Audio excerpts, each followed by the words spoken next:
pemeliharaan strategi tertentu untuk mengejar eh, luaran penelitian itu. Apalagi tadi Pak Dimpos nambah janji tadi sama Ibu Lastri tadi, buku lagi kedengaran bagus. Eh, mohon di ini aja Pak, dilakukan strategi-strategi pengejaran supaya luarannya segera ya Pak. Oh, sorry. Eh, Sorry Pak Kamer. Itu tadi Bu Lasri tadi agak miss tadi memang apa yang disampaikan. Tadi saya menjanjikan buku ya? Bukan, bukan, bukan. Ya, betul, Pak. Sorry. Maksud saya mereka mintain dijadikan buku, tapi saya minta begini sama mereka. Kalau kalian mau mendanai, mungkin ke depan kami akan pikirkan gitu. Tapi saya belum janji, Bu. oh, belum. Oh. Oh, belum janji. Belum. Tadi Nggak memang mau agak miss berhutang tadi. ya. Agak lari tadi apanya. Sorry, karena ini Berarti di bandara agak ribut. Sorry, maaf. saya titik setelah ini catatan saya ya, Pak. Di, ditipu ya Bu Las. Iya. Nanti tambah pula, udah harus banyak yang dikerjain tanpa janji pula itu berat itu Pak. Tapi kalaupun harus ada buku nggak masalah, ke LPPM Press itu biayanya sangat murah Pak, 250.000 ISBN-nya Pak, termurah se-Indonesia Pak itu. Jamin itu. Harapannya makin banyak kita yang mau menulis buku gitu. Eh, Kemudian itu saja Pak. Tadi udah banyak sih ditanya oleh Ibu Lastri. Saya rasa demikian, saya kembalikan ke Pak Sandi. Silakan Pak. Baik, terima kasih Pak Kamer, terima kasih Bu Lastri, terima kasih Pak Dimpos. Hati-hati, safe flight ya perjalanannya. Tuhan Yesus memberkati. Ya, makasih Pak. Nah, Makasih Pak. selanjutnya saya persilakan kepada Bu Yeti Saragi. Izin Pak Nalom Ya, silakan. keluar dari ruangan ini Pak. Siap, Pak di pos, siap. Silakan Bu Yeti. Izin nanti Bu Dame sama Bu Lastri jadi reviewernya ya, karena Pak Tongam Sihol nggak datang. Ya, Pak. Baik, Pak. Saya sudah bisa keluar ini Pak Sande. Ya, Sudah bisa ya?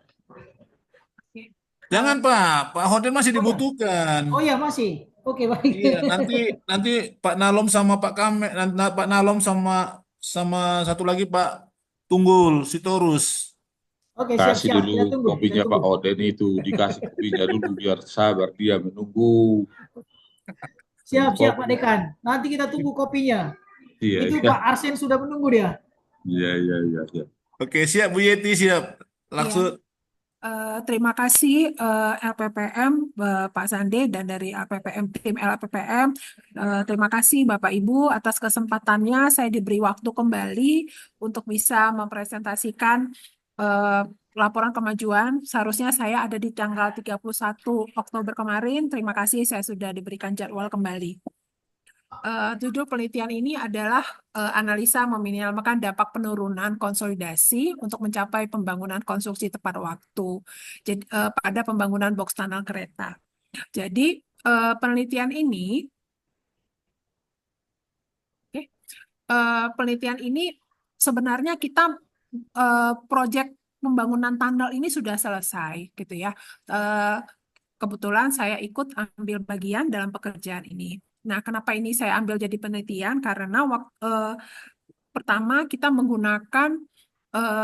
akan mengeran lagi dengan menggunakan koefisien gempa yang ada terbaru sekarang. Itu satu. Kedua, eh, pada pekerjaan sebelumnya penurunan itu dianggap bahwa sekaligus dihitung gitu. Jadi misal kita membangun di atas tanah lunak, kita membangun tanah lunak, tentu akan ada penurunan. Nah, penurunan itu dianggap semuanya sekaligus kontribusi dari tanah lunak dan tanah gambut. Sementara berdasarkan hasil penyelidikan tanah, ada tanah gambut di situ. Nah, dengan penelitian ini diharapkan kita bisa mengurai seberapa besar sebenarnya penurunan yang diberikan oleh tanah gambut dan dengan kita tahu berapa besar penurunannya dan berapa lama waktu yang dibutuhkan untuk mencapai penurunan itu selesai. Nah, itu yang sudah kami modelkan dengan menggunakan program Praxis di sini. Nah, dari pemodelan ini sudah dapat bahwa hasilnya adalah penurunannya itu setelah diurai itu ada 36 cm dengan waktu penurunan sampai dia tidak terjadi penurunan lagi itu membutuhkan waktu 5 bulan. Nah, Dengan hasil ini kita lanjutkan lagi pemodelannya. Semuanya data, maaf, saya jelaskan bahwa semua data ini menggunakan data sekunder. Nah, setelah ini dapat, baru kita modelkan lagi untuk strukturnya. Jadi sebelumnya kita untuk pemodelan geoteknik kita menggunakan menggunakan program Praxis. Kemudian setelah hasilnya keluar, kita lanjut ke program berikutnya menggunakan program SAP.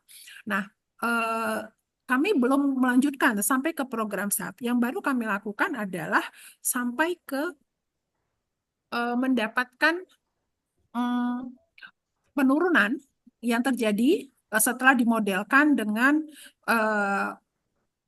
memasukkan tanah gambut tadi itu dengan program yang Praxis khusus untuk tanah lunaknya gitu. Nah, dengan ini kemudian didapatkanlah tadi itu waktu yang dibutuhkan untuk penurunan tersebut untuk mencapai konsolidasi dan tidak terjadi lagi penurunan akibat beban yang diberikan, itu membutuhkan waktu 5 bulan dan sudah dikontrol terhadap faktor keamanan terhadap gempa. Setelah ini dapat, barulah akan bisa dilanjutkan lagi untuk pemodelan strukturnya. Kami belum melanjutkan sampai ke pemodelan struktur menggunakan SAP. Itulah yang akan kami lanjutkan ke tahap berikutnya. Jadi penelitian ini belum selesai. Kalau bisa kami perkirakan bahwa penelitian ini baru 60%. Nanti setelah program menggunakan SAP itu selesai, itu bisa sampai 80% dan selanjutnya tentu masuk ke tahap publikasi. Jadi itu Ya, yang bisa sebentar. kami sampaikan untuk penelitian ini dan targetnya adalah untuk ke Sinta 3 kalau saya maaf kalau untuk karena ini adalah penelitian prodi yang kami kerjakan juga bersama dengan mahasiswa kami, tentu ini targetnya adalah di Sinta 2. Demikian Bapak Ibu. Terima kasih. Baik, terima kasih Bu Yeti. Selanjutnya saya mohon izin kepada Ibu Dame, karena Bu Dame merupakan reviewer dari Bu Yeti. Saya silakan kepada Bu Dame. Izin Bu Yeti di share screen-nya dikeluarkan. Ya, baik Pak. Terima kasih. Ya, Tadi udah dipaparkan ya hasil penelitiannya, tapi sebelum ke konfirmasi bagaimana hasil penelitiannya, saya mau konfirmasi identitasnya dulu ya, Bu. Ya, Ini mohon tadi ditunggu ya, skemanya ditunggu berapa? penelitian prodi ya, Bu ya. Iya, penelitian prodi. Uh, Kalau boleh tahu, Bu Yeti, Jafungnya ini kayaknya harus ada yang harus kami isi. Jafung di mana? Jabatan fungsionalnya maksudnya. Ya, saya lektor, Bu. Oh, lektor. Tadi penelitian prodi dan prodi di prodi Saya apa, Bu? dari program studi teknik sipil, Bu. Sipil ya, Bu. Oke, Bu. Tadi dari hasil paparan penelitiannya, kemajuan ketercapaian luaran masih on proses ya, masih mau membuat artikel draft. Mungkin belum masih dalam bentuk draft kali ya, Bu ya. Tapi Mohon izin, Bu, targetnya, kalau belum draft juga belum, Bu, karena oh belum. kami mau melanjutkan ke program SAP, baru sampai ke program Praxis untuk pemodelan dari tanah geotekniknya, sudah, baru ini ke pemodelan strukturnya. Demikian. Oh ya, berarti masih dalam proses melanjutkan hasil penelitiannya gitu ya, Bu. Iya, Tapi kan ini karena timeline mengingat timeline LPPM kan supaya nanti juga bisa cair yang 30% harus submit kan gitu iya, ya, Bu. iya. Jadi kira-kira rencananya kapan submit, Bu? Kalau untuk terus Bang Bu, untuk SAP kami akan targetkan selesai di November ini, Bu. Untuk program SAP itu karena saya juga dengan mahasiswa juga kami tetap sekarang mahasiswa lagi dilatih untuk program itu. Kemudian setelah itu kami akan segera sambil menyusun untuk draftnya. Demikian, Bu. Kayak di Sinta 2 tadi ya, Bu ya. Ya. Oke, Bu. Jadi hasil penelitian ini apakah masih sesuai dengan proposal yang diusulkan, Bu? Iya, masih sesuai, Bu. Sesuai Masih dengan sesuai. yang di tujuannya, Bu. Oke. Kemudian bagaimana terkait penggunaan dana dari Oh, tidak. penelitian ini? Apakah serapan anggarannya dari yang 70% yang sudah cair sudah terpakai semua atau seperti apa, Bu? Ya. Terima kasih, Bu. terus terang kami belum mengambil dana itu karena saya masih punya hutang penelitian sebelumnya masih ada on progress untuk publish. Jadi sampai saat ini masih menggunakan dana yang ada. Demikian, Bu. Oke. Eh, Kayaknya itu aja dari saya. Terima kasih Bu Yeti. Makasih. Tetap semangat dilanjutkan buat artikelnya. Makasih.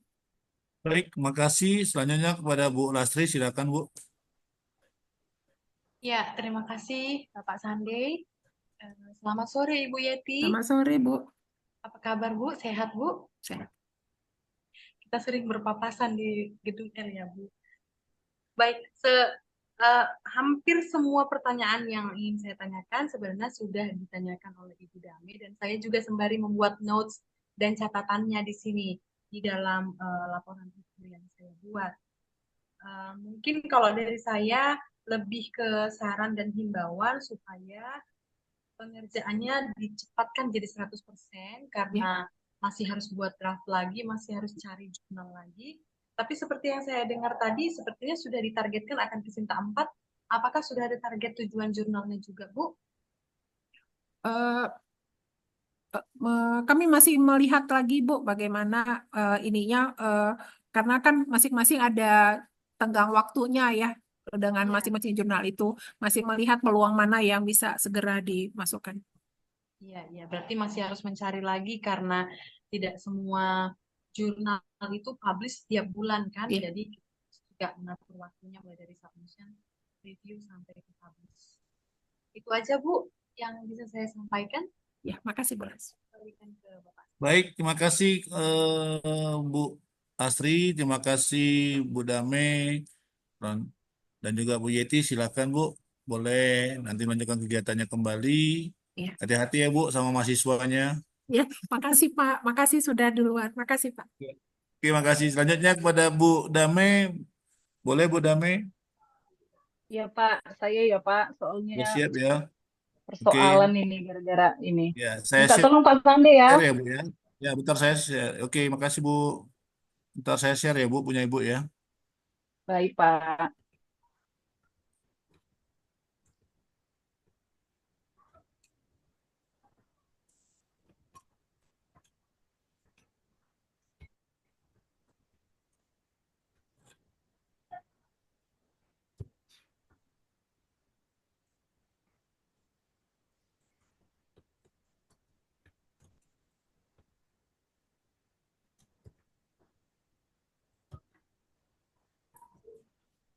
Udah nampak? Belum Pak. Oke, Belum ya? sudah. Udah? Udah Pak, udah. Oke, silakan Bu. Terima kasih ya Pak Sande. Mohon maaf sekali lagi Bapak Ibu, terkhususnya Bapak reviewer, Pak Holden dan Pak Arsen. Baik, saya akan mempresentasikan hasil penelitian saya. Ini adalah penelitian prodi dari Magister Pendidikan Matematika Pasca Sarjana. Jadi identitas dari peneliti, saya sendiri sebagai ketua, kemudian ada anggota peneliti, 2 dosen, dan 1 mahasiswa. Judul penelitian saya, analisis faktor-faktor yang mempengaruhi HOTS, High Order Thinking Skill, mahasiswa berprestasi dengan metode analitik hierarki proses. Next, Pak.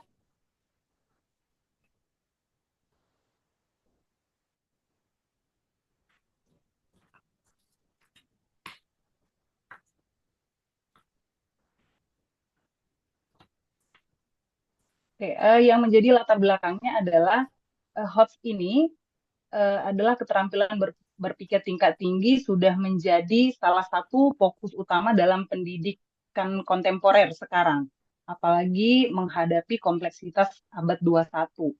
Nah, HOTS itu sendiri mencakup 3 aspek utama, pemecahan masalah, berpikir kritis, dan kreativitas. Jadi pengembangan keterampilan ini sangat penting bagi mahasiswa agar dapat bersaing dalam era global yang sangat syarat dengan perubahan cepat dan tantangan yang begitu kompleks. Nah, yang mau diidentifikasi dari HOTS ini sendiri yaitu pertama pemahaman tentang HOTS, bagaimana pentingnya keterampilan tingkat tinggi ini, kemudian apa saja yang meliputi aspek-aspek HOTS itu sendiri, kemudian pengaruh lingkungan pembelajaran yang bisa mempengaruhi hots itu. Kemudian ini fokusnya pada mahasiswa yang berprestasi. Ini yang menjadi latar belakang penelitian ini. Dan ini didukung oleh penelitian terdahulu. Next, Pak Sande. Penelitian terdahulu yang sudah bercerita tentang bagaimana hots itu, termasuk dari McLeod dan Lee 2019, mengkaji tentang bagaimana motivasi dan gaya belajar dan interaksi teknologi terhadap hots. Lalu si Wu 2017 meneliti hubungan antara gaya belajar, sikap terhadap internet, dan hots mahasiswa. Jadi mahasiswa secara keseluruhan. Nah, ini yang ketiga, si Brook dan Dai 2017 dan 2019 menemukan korelasi positif antara pembelajaran aktif dan prestasi akademik siswa berprestasi. Nah, ini yang menjadi menjadi bagian daripada pencarian kebaruan saya gitu. Jadi dalam hal ini next state of the art dari penelitian ini, perkembangan lingkungan pembelajaran kita fokuskan kepada mahasiswa yang berprestasi. Jadi kebaruan penelitian ini memfokuskan faktor-faktor yang mempengaruhi hots mahasiswa berprestasi dalam lingkungan belajar. Itu dia. Next Pak Sande, langsung ke metodologi saja.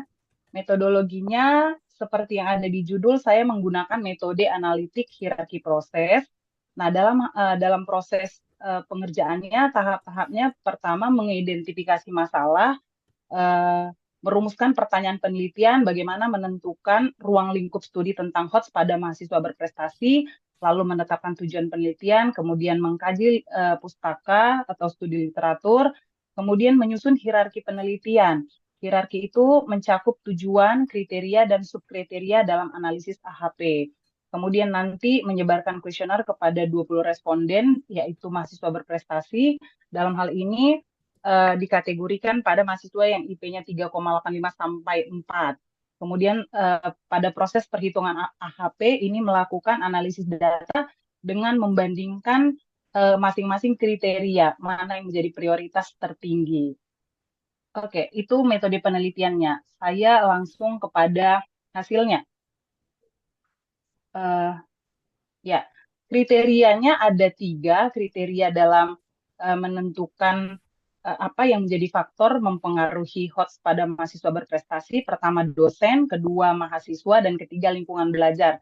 Nah, dosen ini memiliki subkriteria terkait bagaimana kompetensi dosen itu sendiri dan bagaimana pemahaman dosen tentang hots dan juga strategi pembelajaran yang bisa dilakukan oleh dosen dan proses mengevaluasi mahasiswa. Nah, ini ada 4 subkriteria yang berada di kriteria 1 atau dosen. Kemudian di mahasiswa ada subkriteria tentang bagaimana sikap mereka terhadap pembelajaran, kemudian motivasi belajar, lokus kendali internal mahasiswa. Nah, di lingkungan belajar, kriteria ketiga ada 3 subkriteria, sarana dan fasilitas kampus, administrasi dan struktur kurikulum. Nah, itu yang menjadi kriteria dan subkriteria. Kemudian melalui metode AHP, ini akan dibandingkan kepentingannya satu sama lain. Jadi, next Pak, kita akan melihat skala perbandingan yang digunakan di dalam melihat masing-masing kriteria. Next aja Pak, next. Jadi di sini ada tabel kepentingan menurut Saati yang sudah menemukan metode AHP. 1 itu menjadi poin ketika masing-masing elemen sama penting. 2, 4, 6, 8 itu menjadi elemen ketika kriteria yang 1 dan kriteria yang lain hampir sama-sama rata pentingnya. Kemudian 3 itu sedikit lebih penting dari kriteria perbandingannya gitu. Nah, ini dia masing-masing tingkat kepentingannya. Kemudian next, lihat ke hasil. Lanjut Pak, ini nilai konsistensi indeksnya untuk metode AHP. Ya, ini dia. Jadi di hasil penelitian penyusunan hierarki analisis faktor hots, jadi kriteria ada 3, dosen, mahasiswa, dan lingkungan belajar masing-masing punya subkriteria. Lalu ini akan dibandingkan menurut Saati sesuai dengan tingkat perbandingan tadi. Jadi dimasukkan ke dalam matriks. Next Pak, matriks perbandingan berpasangan.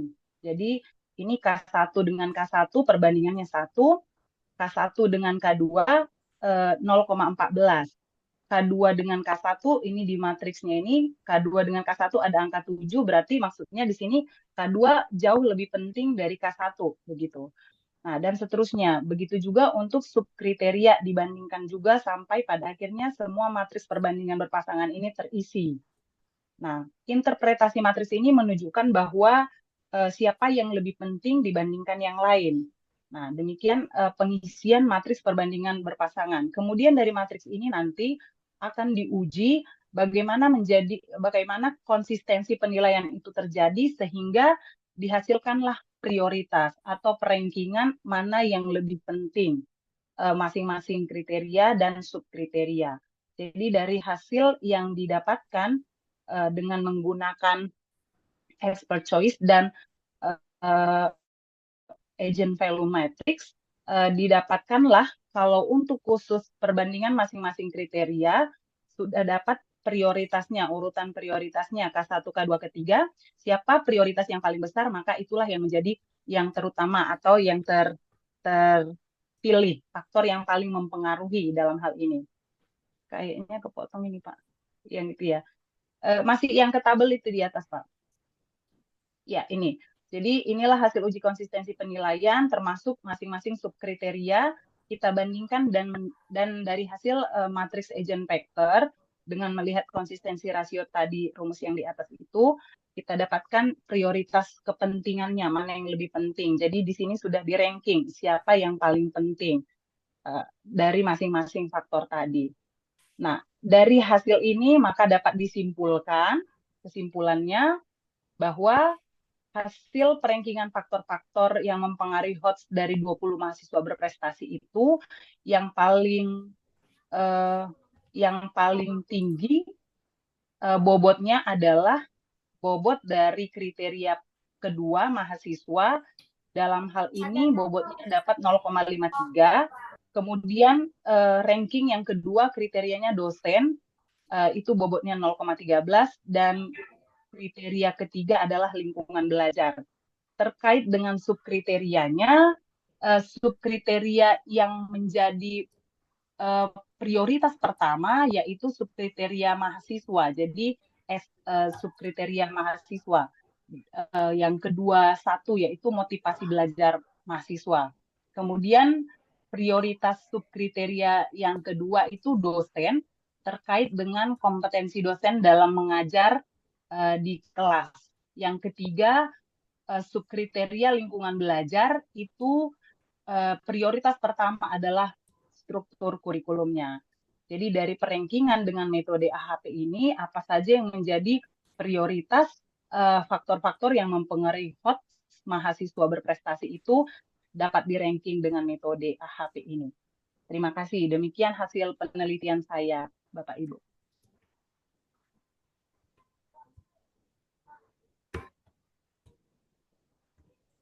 Terima kasih Bu Dame.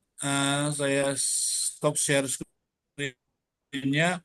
Selanjutnya kepada Bapak Hotden sebagai reviewer pertama, boleh Pak untuk mereview Pak hasil penelitian dari Bu Dame. Silakan Pak. Oke. Baik, terima kasih Pak Sandai. Jadi ini memang penelitian yang yang sangat mantap ya. Makanya tadi payah dibuka ini Pak Kamer. Dari saya mungkin sedikit saja pertanyaan, mungkin mengkonfirmasi saja. Bagaimana dengan luaran? Sampai di mana prosesnya luaran penelitian Ibu? Bu Dame, silakan Bu Dame. Ya Pak, terima kasih. Saya jawab. Biasalah ya Pak, kalau udah dihojot dari LPPM barulah di situ ini ya Pak, baru di situ hepot. Jadi saya baru tadi malam submit Pak ke Sinta 3 Aksiom UINSU Medan. Jadi Sinta 3 memang luaran dari prodi internal pasca sarjana kayaknya Sinta 3 ya. Jadi saya submit ke Sinta 3 itu jurnal Aksiom UINSU Medan. Sudah disubmit ke Sinta 3 ya Bu? Iya Pak, jadi masih mungkin belum proses review karena baru tadi malam dan mudah-mudahan di accept ya. Oke, oke, baik. Terima kasih, Bu Dami. Nah, Iya. kira-kira begini, Bu. Mungkin sejauh ini ada nggak tantangan atau hambatan dalam penelitian yang Ibu lakukan? Sejauh ini nggak ada sih Pak, karena dia cuma membagikan kuesioner kepada mahasiswa dan itu pun saya buat dalam bentuk Google Form. Nah, mungkin ya proses pembuatan draft artikel itu ya, jadi harus apa namanya ngecek Turnitinnya. Nah, di situ sih sebenarnya kendala internal itu Pak, tidak dari luar. Apakah penelitian sudah sesuai dengan proposal yang diajukan, Bu, atau ada perubahan? Kayaknya tidak ada Pak, masih sesuai. Iya. Oke, mungkin sedikit lagi tentang keberlanjutan hasil penelitian. Apakah penelitian Ibu ini sudah sesuai dengan roadmap penelitian di program studi atau fakultas, dan kira-kira peluang untuk keberlanjutan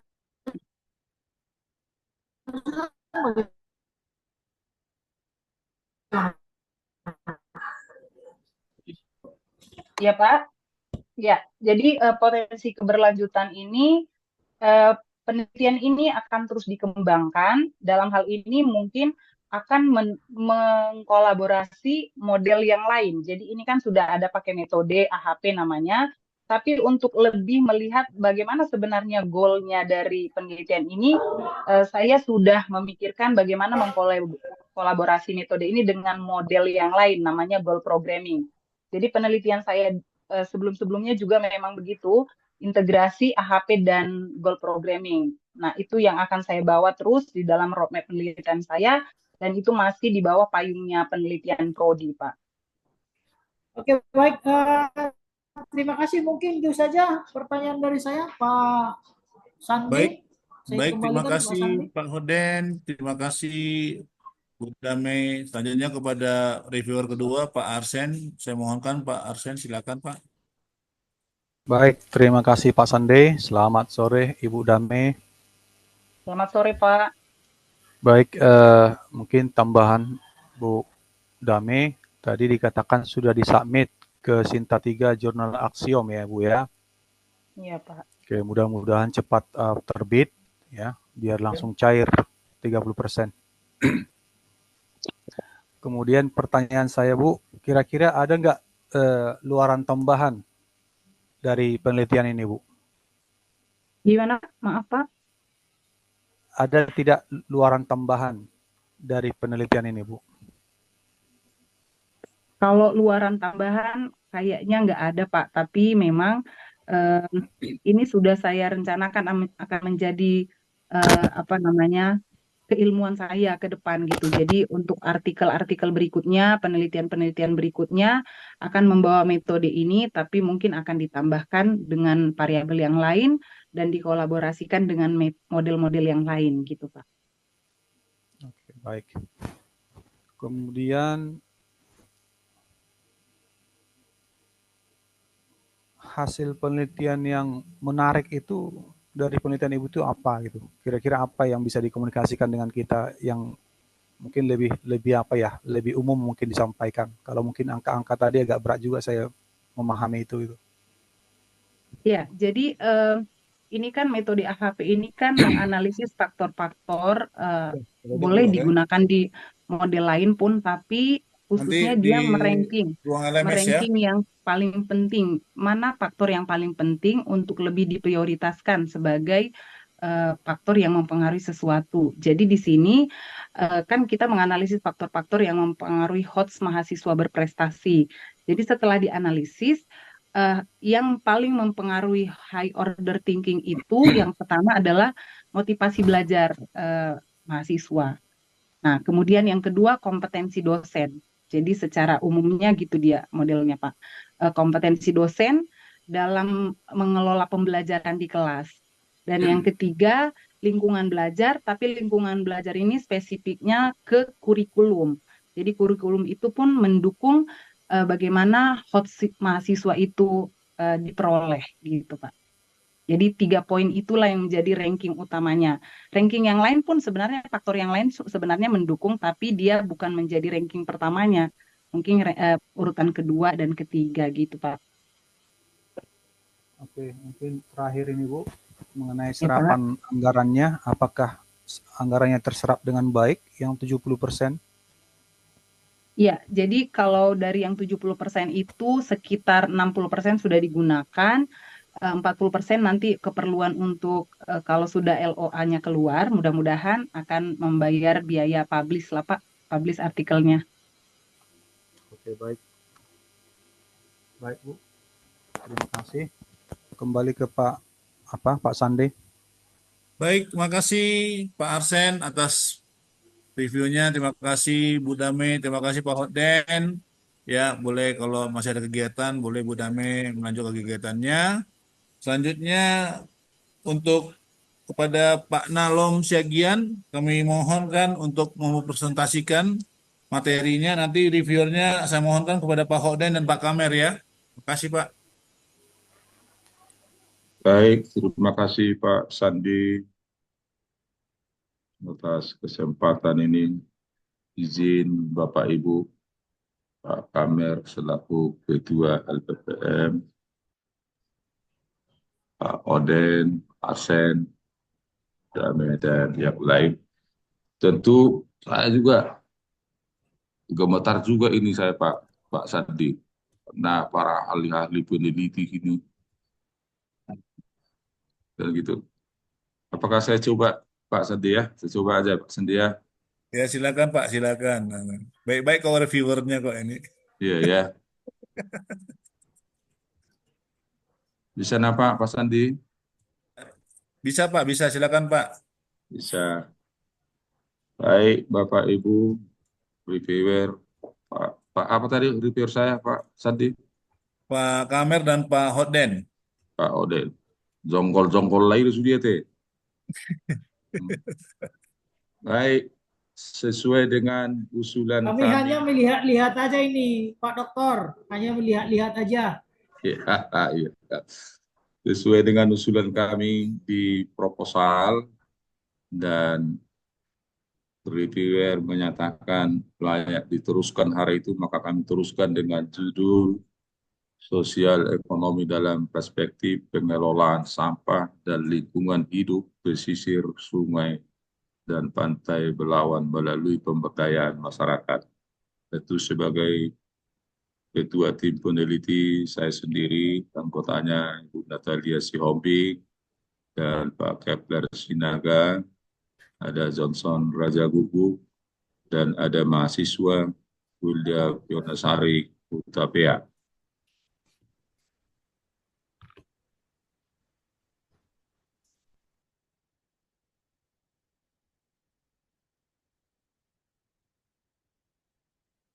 Nah, tentu ada sedikit latar belakang yang kami informasikan. Penelitian ini dilatar belakangi oleh kesadaran akan peran krusial pengelolaan sampah, lingkungan, dan pemberdayaan masyarakat dalam pembangunan sosial ekonomi.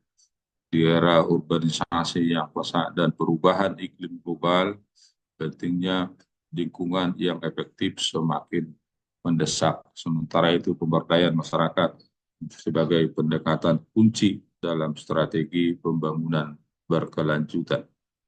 Dengan memahami efek individual dan kombinasi dari variabel-variabel tersebut, sosial ekonomi dengan menganalisis interaksi, saya geser dulu,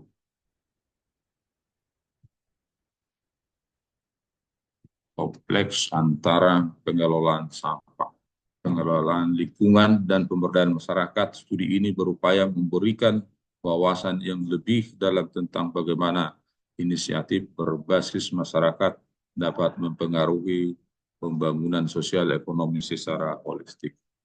Nah, tujuan penelitian ini yang pertama ada analisis dampak pengelolaan sampah, yang kedua telah peran pengelolaan lingkungan, yang ketiga penilaian pengaruh pemberdayaan masyarakat, dan yang keempat eksplorasi efek tidak langsung. Variabel penelitian yang kami gunakan ada variabel independen, ada variabel dependen, dan ada variabel mediasi. Metodologinya sampel dan pengumpulan data penelitian menggunakan metode sampling acak bertingkat untuk memilih responden dari berbagai komunitas urban dan rural. Data dikumpulkan melalui kombinasi survei terstruktur, wawancara mendalam, dan observasi lapangan. Total sampel yang kami tentukan ada 315 responden di survei. Kemudian ada metode analisis datanya menggunakan CM dengan menguji validitas dan reliabilitasnya. Nah, temuan yang dapat kami dari lapangan, hasil analisis menggunakan hubungan yang signifikan antara variabel-variabel utama penelitian, memberikan wawasan penting tentang dinamika pengelolaan lingkungan, pemberdayaan masyarakat, dan hasil sosial ekonomi. Itu yang pertama, pengelolaan sampah. Analisis menunjukkan pengaruh positif yang signifikan terhadap faktor sosial ekonomi. Yang kedua, pengelolaan lingkungan ditemukan berpengaruh positif signifikan terhadap faktor sosial ekonomi. Yang ketiga, pemberdayaan masyarakat menunjukkan pengaruh positif yang kuat terhadap faktor sosial ekonomi. Efek tidak langsung.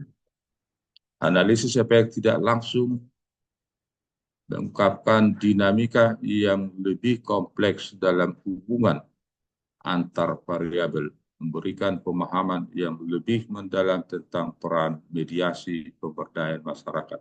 Itu Bapak Ibu reviewer yang kami hormati, bisalah dibaca di situ. Nah, kemudian diskusi. Temuan penelitian ini memberikan wawasan berharga tentang kompleksitas hubungan antara pengelolaan lingkungan, pemberdayaan masyarakat, dan hasil sosial ekonomi. Efek langsung yang kuat dari ketiga variabel independen menunjukkan pentingnya pendekatan holistik dalam perencanaan pembangunan berkelanjutan.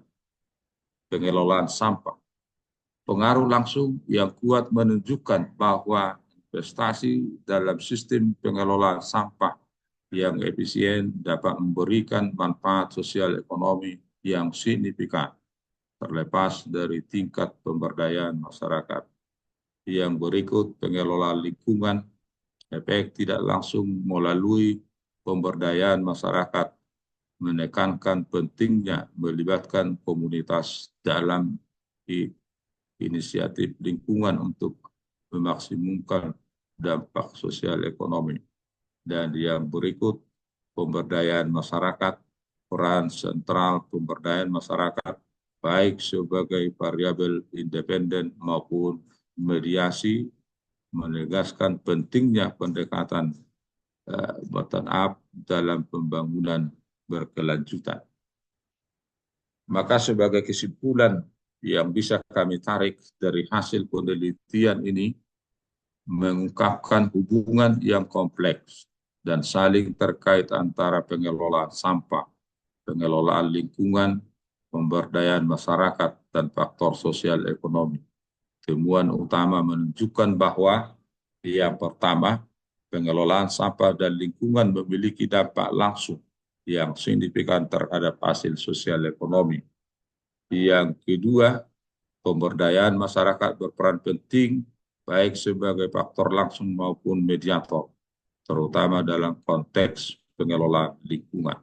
Yang ketiga, strategi yang mengintegrasikan pengelolaan lingkungan dengan pemberdayaan masyarakat cenderung menghasilkan manfaat sosial ekonomi yang lebih besar. Implikasi dari penelitian ini sangat relevan untuk perencanaan kebijakan, terutama dalam merancang program pembangunan berkelanjutan yang berfokus pada aspek lingkungan dan sosial. Pendekatan terpadu yang menggabungkan pengelolaan lingkungan dengan pemberdayaan masyarakat terbukti menjadi strategi yang efektif untuk meningkatkan hasil sosial ekonomi. Nah, tentu yang kami hormati reviewer dan Ketua LPPM dan jajarannya, penelitian masih dalam tahap draft summit, masih direview. Nah, tentu harapan kami akan segera diterima untuk dipublish. Itulah yang bisa kami sampaikan, Bapak reviewer yang kami hormati. Dengan segala keterbatasan waktu, kami berusaha untuk mencapai sesuai dengan target ketentuan dari LPPM. Demikian Pak Sandi. Terima kasih Bapak. Baik, terima kasih Pak Nalom atas pemaparannya. Selanjutnya saya silakan kepada Bapak Horden untuk memberikan reviewnya, Pak. Silakan, Pak. Oke, baik. Selamat sore Bapak dan Ibu. Selamat sore juga kepada peneliti. Terima kasih Pak Sande. Izin mengkonfirmasi sedikit saja Pak Dr. Nalom Siagian. Ini jurnal tujuan ini Sinta 2, ini pemiliknya atau pengelolanya siapa ini Pak? Fakultas mana? Atau Ya, instansi mana? kita coba ke beberapa pengelola jurnal Sinta 2 karena ini penelitian prodi Pak Reviewer, tidak tertutup untuk satu jurnal kita tuju. Apakah yang pertama kami tuju bisa menerima nanti, atau yang kedua dan bahkan yang ketiga kita tujukan ke Q4 jika LPPM nanti berkenan menerima hasil luarannya Q4. Demikian Pak Odet. Oke, baik. Terima kasih Pak Nalom. Mungkin satu lagi mungkin pertanyaan saya Pak, tentang keberlanjutan hasil penelitian. Kira-kira hasil penelitian ini apakah akan ditindaklanjuti dalam bentuk penelitian lain dalam skop yang lebih luas mungkin Pak? Bagaimana Pak Iya, kira-kira? iya tentu Pak Oden, karena ini penelitian awal yang kita lakukan, karena beberapa bulan yang lewat kita sudah masuk ke sekitar Pelindo, otorita, dan KKP menelusuri bantaran sungai di sana bersama dengan mahasiswa. Nah, ketika dikelola berarti melibatkan masyarakat, akan memberdayakan dari sisi ekonomi masyarakat. Nah, ketika referensi kita nanti bisa berkenan di pihak pelindungnya dan otoritanya, kita akan menindaklanjuti penelitiannya, bagaimana bentuk pemberdayaan yang harus dilakukan. Karena kita pantau di lapangan itu, ketika pengelolaan sampahnya dilakukan dengan benar, tentu ada alat-alat yang harus dipergunakan. Ketika alat-alat itu boleh diciptakan oleh Nomensen, karena kita harus berkolaborasi dengan ilmu-ilmu terkait di Nomensen untuk itu. Kira-kira seperti itu maksud kita, Pak Oden. Oke, berarti nanti Bapak akan melibatkan instansi yang lebih luas ya Pak. Kalau ini kan yang Bapak libatkan kan masyarakat gitu ya Pak. Iya, tentu Bapak. Kebetulan Masyarakat memang yang berada di bantaran sungai, di kawasan pesisir gitu Pak. iya, kebetulan memang Oke. kita sudah Baik, terima kasih Pak. Mungkin itu saja menjadi pertanyaan saya. Oke, makasih Ya, Bapak. silakan Pak. Baik, terima kasih Pak Oke, Horden. baik. Saya kembalikan kepada Pak Sande. Ya, ya. Lanjutnya Pak Kamer, silakan Pak Kamer. Baik, terima kasih Pak Sande. Mohon izin Pak Nalom, mungkin boleh di-share screen-kan kembali judul penelitiannya Pak, yang tadi slide pertama Pak. Oh, sebentar Pak.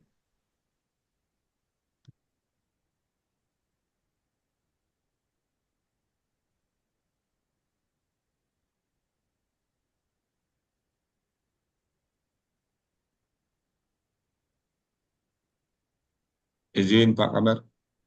Ya, sebentar ya Pak, saya coba catatkan sebentar Pak.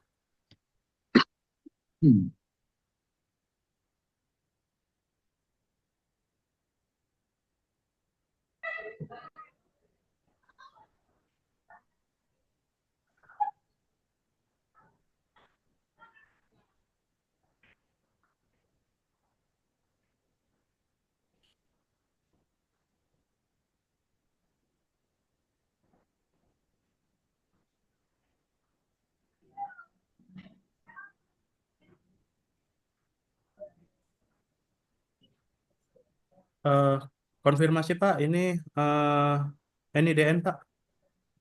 0118046604. Oke, baik Pak. Apakah judul yang tentang ini relevan dengan hasilnya Pak? Ya, tentu kami sebagai peneliti mengatakan relevan, Bapak.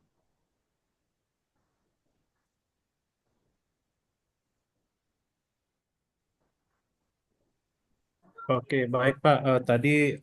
Bagus tadi kita dengar bahwa potensi penelitian ini bisa berlanjut ke Pelindo. Harapannya memang untuk menaikkan klaster LPPM juga kita membutuhkan sumber dana penelitian dari instansi yang lebih relevan terkait seperti yang Bapak udah sampaikan tadi, Pak. Yang berikut, apakah serapan anggaran belanja penelitiannya sudah terserap, Pak, 70%? Ya, tentu kami laporkan Pak Kamber bisa terlaksana dengan bagus, maka melalui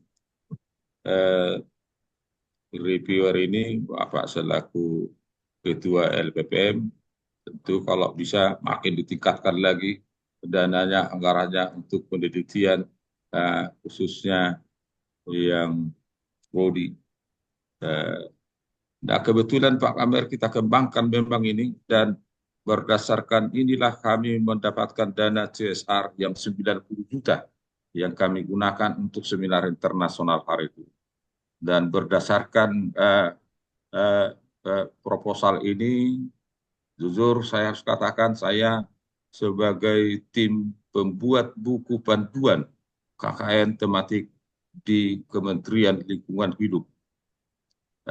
Nanti saya akan berkoordinasi dengan Pak Kamer selaku Ketua LPPM sebagai pengelola KKN di lapangan, dan pelaksanaan KKN KPPM di kita juga kita laporkan Kementerian Lingkungan Hidup, bagaimana penerapan di lapangan nanti ketika Nomensen menggunakan KKN tematik itu.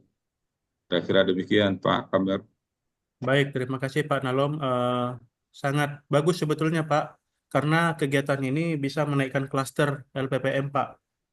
Apalagi ada kerjasama dengan Pelindo dan instansi lain yang terkait Pak. Eh, apakah laporan penelitiannya sudah disubmit Pak ke Sitmas Pak? Ke Mas belum Pak, belum. Ya. belum. Eh, mungkin boleh segera diproses. Saya rasa demikian dari saya Pak. Saya kembalikan ke Pak Sandi. Terima Baik, kasih terima Bapak. kasih Pak Kamer, terima kasih Pak Hotden, terima kasih Pak Nalom atas Terima pemaparannya kasih hari ini. Nanti Pak saya akan Sandi. kirim format drive, format asensi ya, karena tadi belum dibuat sama Bu Lina. Oke, makasih. Silakan selanjutnya kepada Ibu Dr. Yesi. Saya mohonkan kepada Pak Kamer dan Pak Arsen nanti jadi reviewernya ya. Ya, Sekedar baik Pak konfirmasi Sandi. itu Pak Sandi, di sini ada juga Ibu Roland yang menggantikan Pak Iya, Tigor. iya, iya.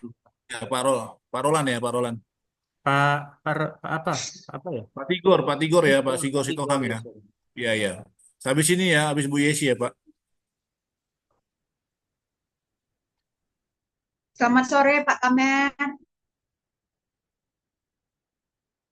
Sore Bu, sore. Ya, jelas ya. Mudah-mudahan tidak ada gangguan sinyal karena agak susah sekali sepertinya di FKIP ini. Baik, Pak Sandi silakan boleh di-share dulu Pak. Ini saya PPT-nya.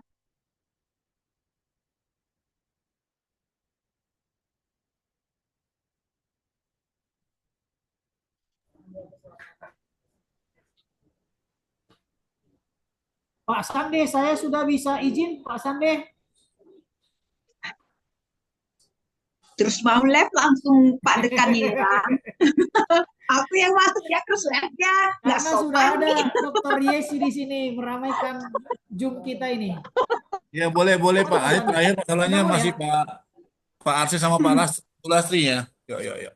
Ada Oke, berapa lagi makasih Pak rupanya? Odir. Ada berapa lagi? Ya. Sudahlah ya, izinlah kok ya. Oke, mantap. Terima kasih Pak Sande, terima kasih Pak Ketua, Bapak dan Ibu peneliti. Salam sehat. Saya izin.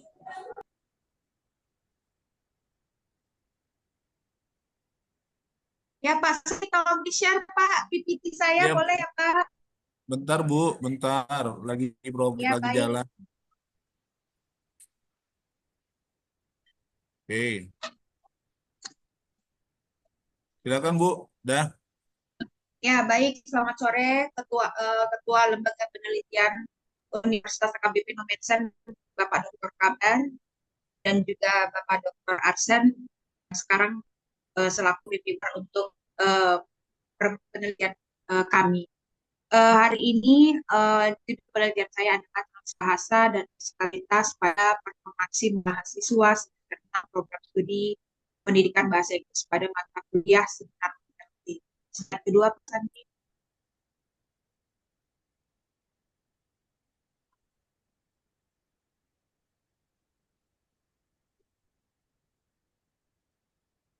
Ya, lokasi penelitian kami ini berada di Prodi Pendidikan Bahasa Inggris FKIP UHN Medan, terkhusus pada mahasiswa semester 6, yaitu mahasiswa yang saya ajarkan sendiri dan saya sebagai dosen pengampu pada mata kuliah seminar PLT. Nah, ini nama pengusulnya, saya sebagai ketua peneliti yaitu Dr. Yesi. Kemudian anggota saya adalah Dr. Medi dan Bapak Dr. Kamer Sipayu bersama dua mahasiswa saya yang menjadi anggota peneliti juga, yaitu Agnes Diomadia dan Johanna. Maaf kalau saya lupa menuliskan NPM dari mahasiswa saya. Berikutnya Pak. Bu.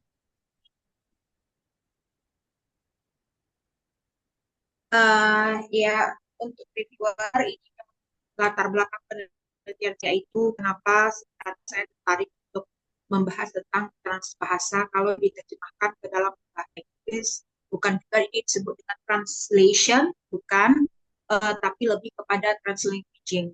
Jadi ilmu translanguaging ini sebenarnya saya dapatkan ketika saya memperoleh beasiswa LPDP tahun lalu untuk mengikuti short course di Australia, dan saya belajar secara online dan juga secara offline di Jakarta. Jadi saya belajar tentang translanguaging. Tetapi di manakah payungnya translanguaging? Tentu bukan dipayungi oleh translation. Ternyata ini dipayungi oleh mirip seperti code switching sosiolinguistik, tetapi bedanya adalah di sosiolinguistik ini lebih pada variasi bahasa secara lebih meluas, tetapi translanguaging adalah alih kode atau variasi bahasa yang terjadi di pedagogik, artinya dalam keilmuan pendidikan. Jadi ini yang membedakan antara translanguaging itu sendiri dengan sosiolinguistik, tetapi mirip dengan sosiolinguistik, serupa tapi tak sama. Nah, yang melatar belakanginya tertarik ketika saya mendapatkan ilmu translanguaging ini, ketika mengambil short course, saya melihat bahwa ketika saya mempelajari translanguaging ini, banyak sekali ketika kita mengajar di dalam kelas ini, baik dosen maupun mahasiswanya, kita sering melakukan translanguaging atau transbahasa dari kita memakai bahasa Inggris ini, kemudian kita alih kodekan menjadi bahasa Indonesia. Nah, ini yang menjadi latar belakang masalah saya. Jadi mahasiswa itu banyak yang menggunakan alih kode bahasa ketika mereka ini melakukan presentasi di kelas. Nah, kemudian ketika saya melihat banyaknya alih kode transbahasa ini, nah, saya tertarik. Belum Pak Sandi? Belum. Masih belum. Lalu untuk memahami lebih jelas kenapa mahasiswa ini melakukan alih kode transbahasa di kelas, kenapa tidak murni melakukannya, sudah langsung kita menggunakan bahasa Inggris full dari awal sampai akhir. Tetapi ternyata ketika mahasiswa saya presentasi di kelas untuk mata kuliah seminar PLT, mereka banyak sekali melakukan transbahasa atau menggunakan alih kode. Nah, kemudian mahasiswa yang banyak menggunakan alih bahasa, mereka juga banyak menggunakan indeks ketika pengalihan alih kode bahasa ini banyak terjadi indeks-indeks bahasa yang mereka gunakan. Nah, ini memang menjadikan hal yang menarik di dalam kelas untuk diteliti, kenapa terjadi alih kode terlalu sering, kenapa kemunculan ini terjadi, dan mengapa menggunakan indeks dan classification secara bersamaan dalam berkomunikasi. Tujuan penelitian saya itu adalah untuk menemukan dan identifikasi jenis-jenis penggunaan transbahasa dan leksikalitas transbahasa dalam performansi mahasiswa pada mata kuliah seminar LT. Nah, kemudian memanfaatkan penggunaan transbahasa dalam pengajaran kuliah seminar LT dalam mengasah performansi mahasiswa. Nah, kebaruannya ketika saya mengisi hasil penelitian ini akan bermanfaat untuk memahami jenis transbahasa dan leksikalitasnya pada performansi mahasiswa ketika dia presentasi di dalam kelas. Nah, kemudian hasil penelitian ini akan bermanfaat untuk pengembangan dampak kekuatan transbahasa pada performansi mahasiswa pada mata kuliah. Berikutnya, Pak.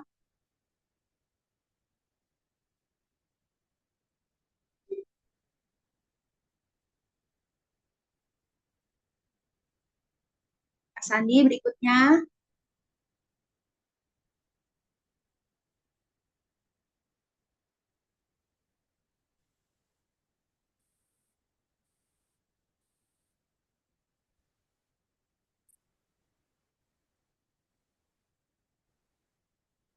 Pak Sandi.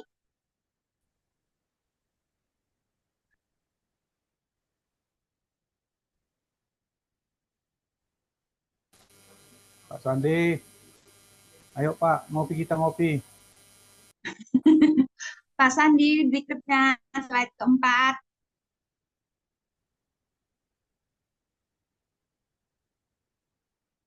Bu.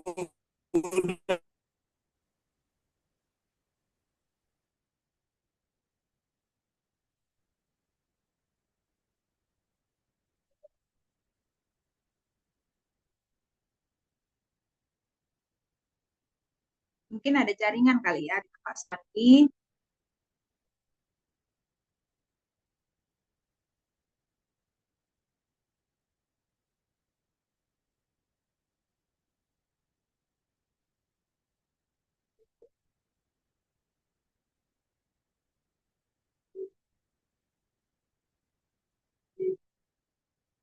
Pak Kamer, bisa saya jelaskan saja tanpa PowerPoint untuk metodologi? Maaf, tadi koneksinya putus ya Bu Yes. Maaf ya. Oh, oke Pak, silakan langsung ke metodologi Pak.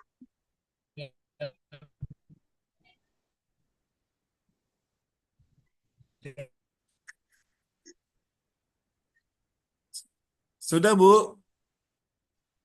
Belum ada Pak, nampak. Ya, baru ini mulai. Udah ya. Ya, nah untuk metodologi penelitian ini dilakukan menggunakan perspektif filosofi empiris dengan paradigma fenomenologis, dengan desain kualitatif. Kemudian penelitian ini menggunakan model etnografi dengan menetapkan 12 langkah observasi dan 12 langkah wawancara dengan pendekatan antropologistik, pendekatan linguistik yang diterapkan menggunakan parameter yang berhubungan dengan kebudayaan, keberlanjutan, dan paradigma kualitatif dengan model etnografi akan mendasari metode pengumpulan data kami, metode analisis, sampai metode menggunakan tema-tema budaya. Nah, pada waktu kami melakukan pengumpulan data, yang pertama sekali kami lakukan menetapkan 12 langkah wawancara dan 12 langkah observasi kami lakukan menjadi satu. Yang pertama, langkah pertama yang kami lakukan adalah pertama menetapkan situasi sosial dan korban kami siapa. Nah, yang kemudian kedua melakukan observasi dan wawancara korban. Yang ketiga membuat catatan etnografi. Yang keempat melakukan observasi deskriptif dan mengajukan pertanyaan deskriptif. Yang kelima melakukan analisis domain dan analisis wawancara. Yang keenam melakukan analisis observasi dan analisis domain. Yang ketujuh melakukan analisis taksonomi dan mengajukan pertanyaan struktural. Yang ke-8 mengajukan observasi selektif dan analisis taksonomi. Ke-9 melakukan analisis komponen dan mengajukan pertanyaan progres. Ke-10 menemukan tema budaya, dan ke-11 mengambil temuan-temuan tema kami. Yang ke-12 adalah membuat catatan kami. Jadi untuk menjawab urusan masalah pertama, untuk menentukan jenis-jenis dari penggunaan transbahasa, kami menggunakannya lebih banyak pada observasi terlebih dahulu. Lalu untuk menentukan dampak dari sesuai dari urusan masalah kedua, dampak penggunaan transbahasa itu pada mahasiswa kelas, kami menggunakannya adalah wawancara. Nah, hasil penelitian kami adalah pertama, jenis penggunaan transbahasa terhadap performa mahasiswa. Kami dari 9 tuturan mahasiswa yang kami teliti ini, yang kami rekam, lalu kami transkripsikan hasil tuturan-tuturan tersebut. Nah, kami menemukan bahwa ada 2 jenis text switching, kemudian intrasensial switching sebanyak 5 tuturan, dan intersensial sebanyak 2 tuturan. Nah, kemudian selain daripada 3 translinguaging yang kami temukan ini, ternyata kami juga menemukan ada 1 tuturan yang mengandung jenis translation. Jadi jenis translation yang digunakan di dalam itu semuanya dia berbahasa itu selalu dia terjemahkan lagi ke bahasa Indonesia. Jadi dia menggunakan kalimat itu ada 10 kalimat dalam satu tuturan misalnya dalam bahasa Inggris, tapi dia terjemahkan lagi semua kata itu ke dalam bahasa Indonesia. Maka ini masuk pada translation. Berikutnya Pak Sandi.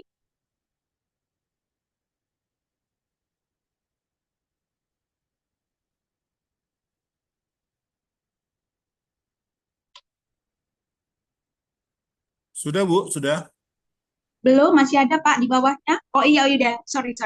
Nah, kemudian untuk dampak penggunaan transbahasa ini, ketika kami mewawancarai mahasiswa kami, apa sebenarnya yang mereka rasakan ketika melakukan translanguaging dan intelektualitas dalam kelas, inilah hasilnya.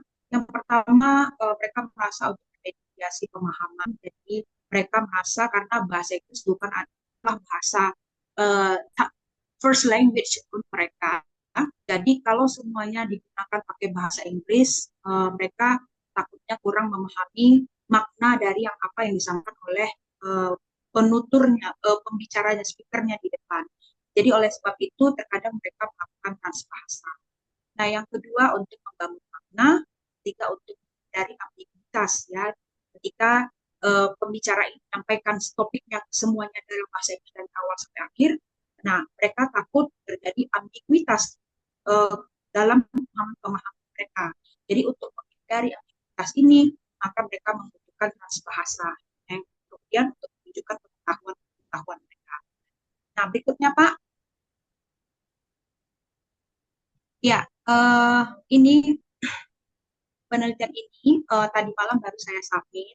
Tadi malam juga baru saya WA Pak Kamer untuk meminta emailnya. Saya submit ke Jurnal Perspektif di Cirebon yang sudah terakreditasi Sinta 3. Tahun lalu juga publikasi saya submit dari ke Sinta ini, Sinta 3 ke jurnal yang sama untuk penelitian saya yang tahun lalu. Tapi sebenarnya penelitian ini telah selesai saya lakukan pada saat itu juga beberapa bulan yang lalu, kalau tidak salah 2 atau 3 bulan yang lalu, jurnal ini sudah laporan saya ini sudah saya ikutkan ya dalam seminar internasional dengan luarannya adalah Sinta 2. Jadi ini sekarang tinggal ke Sinta 3-nya. Berikutnya Pak. Ya, ini dokumentasi atas penelitian kami di dalam kelas. Bisa dilihat bagaimana mahasiswa saya melakukan presentasi di kelas dan saya melakukan record rekaman video untuk mendengarkan secara keseluruhan bagaimana mereka mempresentasikan. Lalu dari rekaman video inilah saya transkripsikan apa yang mereka ucapkan dari awal sampai akhir. Memang kesulitannya ada nih Pak di luar ketika mentranskripsikan, banyak sekali memang tidak terdengar jelas karena memang ruangannya tidak kondusif, banyak sekali suara klakson terdengar, sehingga memang harus diputar berulang-ulang kali videonya untuk melakukan transkripsi terhadap semua video yang saya rekam. Jadi video yang direkam ini ada sekitar 6 grup ini mahasiswa yang tampil, jadi ada sekitar 6 rekaman dan beberapa foto-foto yang diambil oleh anggota saya, mahasiswa saya, dan kami transkripsikannya butuh waktu sampai 2-3 bulan mentranskripsikan hasil dari video rekaman supaya memastikan bahwa bahasa-bahasa yang dibicarakan itu tidak salah kami menafsirkan, menginterpretasikan maksud saya. Oke, demikian Pak penjelasan dari saya. Baik.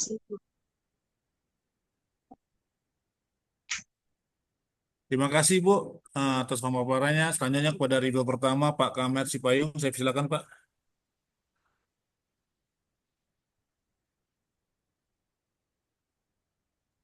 Baik, terima kasih Ibu Yes. Izin Bu Yes, artikelnya baru disubmit begitu ya Ibu Yes? Iya Pak, yang Sinta 3-nya submit, kemudian yang itu belum terbit ya Pak, kita masih LOA yang sudah saya seminarkan seminar internasional dengan luarannya dari Sinta 2. LOA-nya sudah ada, publish-nya belum maksud saya. Oke. Untuk Sinta 3 baru submit. Sinta 3 ya Bu tadi? Iya Pak, di Sinta 3 nama jurnalnya Perspektif. Oke, dan ada ini ya Bu, udah diseminarkan ya Bu? Sudah Pak, sudah diseminarkan, kalau nggak salah saya di bulan 7 apa bulan 8 gitu Pak. Oke. Apakah ada perbedaan antara tujuan penelitian dengan hasil Bu? Tidak ada Pak, tidak ada perbedaan, Berarti tidak ada terjadi perubahan variabel ya Bu? tidak ada. Tidak ada perubahan variabel Pak, cuman ada temuan baru begitu ya. Temuan baru itu yaitu translation tadi Pak, terjemahan tadi. Karena sebenarnya di dalam translation tidak ada yang namanya translation. Gitu. Yang ada itu alih kode bahasa. Ya kan? Tapi ternyata ketika kami merekam dan hasil rekaman itu saya dengarkan berkali-kali, rupanya mahasiswa itu melakukan terjemahan di dalam ujaran-ujarannya secara langsung. Nah, ini kan ada temuan baru Pak. Di luar dari translation itu masuklah dia translation. Baik. Persentase serapan dana Bu, sudah terserapkah Bu? Sudah habis Pak Kamer, jadi justru menunggu yang 30% untuk Sinta 3. Ya. Kita sama-sama menunggu ini Bu, statusnya. Iya Pak. Tolong dibantu Bu, NIDN-nya Bu. NIDN saya 01 12 10 83 01. Jabatan fungsionalnya Ibu? Saya masih asisten ahli Pak. Oh, belum keluar ya Bu? Silakan. Belum Pak, makanya doakan Pak Sun segera aktornya keluar dari properties. Oke, saya rasa demikian dari saya. Pak Sandi, saya kembalikan. Baik, terima kasih Pak Kamer. Selanjutnya Terima kasih Pak Kamer. Ya, terima kasih kepada Pak Arsen. Reviewer kedua, silakan Pak. Baik, saya mungkin ingin memperjelas mengenai luaran tadi sudah disubmit ke Sinta 3 ya, Perspektif. Ya Pak. Kira-kira kapan ya mungkin terbitnya nanti? Publishnya ya Pak, karena sebenarnya kan ini jurnalnya langganan saya ya. Jadi sebenarnya akhir bulan ini sebenarnya harus terbit, cuman kemarin saya semalam saya chat sama mereka, mereka katakan insya Allah akhir bulan ini Bu ya, tapi pun kalaupun mepet karena ada ini gitu ya Pak, agak terlambat, jatuhnya ke Desember awal Pak. Oke, ada kira-kira luaran tambahannya Bu? Luaran tambahannya Pak, sebenarnya nggak ada lagi ya Pak luaran tambahan, karena ini sebenarnya sudah diseminarkan buat seminar internasional, dan luarannya Sinta 2 di nama jurnalnya Jurnal Cell. Jadi dan ditambah dengan Sinta 3 sebenarnya ini sudah melebihi, karena kan luaran ini sebenarnya dari penelitian kan Sinta 4, tapi saya menaikkan dia di Sinta 3 dan Sinta 2. Jadi sebenarnya ini sudah di luar daripada ekspektasinya dari LPPM sebenarnya Pak. Kan harusnya Sinta 4, saya menaikkan. Dari tahun lalu juga saya begitu, saya nggak Sinta 4, saya Sinta 3. Berarti ini Pak Kamer harus ditambah lagi nih Pak ini, karena luarannya 22 katanya. Iya, sebenarnya Pak Arsen dari tahun lalu nggak pernah cukup uang penelitiannya 10 juta, tapi ya sudah lah. Makanya, nah, jadi harapan Bag- saya bag- sebenarnya ba- bagus itu, Bu. Artinya diminta LPPM itu kan luarannya Sinta 3, tapi Ibu dengan inisiatif sendiri ya telah mengikutkan dalam apa namanya itu seminar dan juga sudah mengeluarkan Sinta 2 gitu ya. Jadi kayaknya ya. ada nilai plus Ibu ini. Itu bagus ya. Baik, satu lagi mungkin mau dikonfirmasi nih. Kira-kira bagaimana keberlanjutan penelitian ini ya? Ada kira-kira nanti ke depannya lagi mau ada kelanjutan dari hasil penelitian ini, mau dibuat penelitian yang baru, Bu? Iya Pak, ini nanti penelitiannya akan tetap lanjut karena sebenarnya saya ini orangnya antropolog ya Pak, antropologi linguistik. Jadi semua penelitian saya kalau dilihat dari roadmap itu semuanya berdasarkan antropologi linguistik, tidak pernah lari dari situ. Nah kemudian saya ini kan lagi mencoba bagaimana antropolinguistik itu mendekati dengan pendidikan, masuk pada ini dan penciptaannya nantinya saya itu akan menciptakan antropolinguistik pendidikan karena memang latar belakangnya juga ada di pendidikan. Oleh sebab itu makanya saya mengambil translanguaging yaitu alfa pada pedagogik pada ilmu kependidikan lalu leksikalitas itu pada antropolinguistik. Jadi nantinya tahun depan penelitian selanjutnya saya ini adalah di antropolinguistik pendidikan, nanti tentang translanguaging juga dengan variasi bahasa, tapi nanti akan berubah lokasi penelitiannya pada sekolah-sekolah supaya masuk ke antropolinguistik pendidikan. Tetap metode penelitiannya dilakukan itu menerapkan 12 langkah wawancara dan 12 langkah untuk observasi untuk melihat secara nyata di lapangan apa sebenarnya masalah translanguaging dan variasi bahasa yang digunakan oleh guru dan siswa di dalam kelas dengan menggunakan antropolinguistik. Demikian Pak Arsen. Oke, baik. Terima kasih Bu Yesi. Saya kembalikan kepada Pak Sande. Silakan Pak.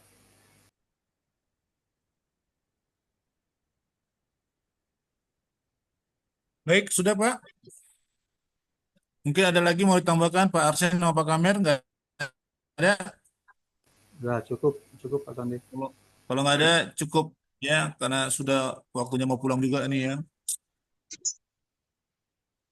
Terima kasih Bu Yesi sudah memaparkan hasil penelitian 70%-nya. Terima kasih Pak Kamer, terima kasih Pak Arsen. Itu Pak Ya, Parsoran belum itu Pak Parsoran. Pak Parsoran kan belum itu. Pak Soran udah tadi Pak. Belum 2 kali maksudnya. Sekarang kepada ini maaf izin ini Bu Roland atau Pak Roland ya. Izin Pak, Ibu Roland Manurung Pak. Oke, ya itu maaf itu aduh dang tarida bohina di si video na boy dibuka aja. Iya Pak Pak. Sandi, saya boleh izin ke lab soalnya masih ngajar. Oke, silakan Bu Yes, silakan selamat bertugas kembali. Saya izin keluar ya, tapi saya bukan 70% loh Pak Sandi, saya itu udah 100% penelitiannya selesai. Oke. Silakan menggantikan Pak Tigor ya. Baik, saya izin aja. Izin nanti Bu Lastri sama Pak Arsen ya, jangan keluar dulu ya. Habis karena reviewernya. Silakan itu Roland, silakan. Baik, terima kasih Bapak Ibu. Saya perwakilan dari Bapak Tigor karena Pak Tigor sedang kurang sehat. Jadi terima kasih kepada reviewer 1 Ibu Lastri Manurung dan reviewer kedua Bapak Arsen Pasaribu. Ini judul penelitian kami adalah analisis problematika pembelajaran bahasa Indonesia pada siswa SD, SMP, dan SMA. Jadi kalau lokasi penelitian yang kami lakukan di sini memang SMP RK Serdang Murni Lubuk Pakam, karena sebenarnya penelitian ini mengkaji studi literatur. Jadi memang kami menganalisis ini karena sudah banyak yang meneliti tentang kesulitan pembelajaran bahasa Indonesia, tetapi hanya yang ada di masing-masing SD, SMP, dan SMA. Jadi dari banyaknya jurnal-jurnal yang sudah kami teliti, ada yang sangat tersangkut paut 30 di SD, di SMP hanya 8, dan SMA ada 15, sehingga untuk menghasilkan literatur review yang optimal dan berkualitas, maka kami mencari sumber studi, kalau di literatur ini bisa sumber studi dari sumber orang. Nah, oleh karena itu kami menentukan lokasi penelitiannya di SMP RK Serdang Murni Lubuk Pakam. Kenapa kami memilih di SMP RK Serdang Murni Lubuk Pakam? Kami melihat dari masalah jurnal yang sudah kami analisis.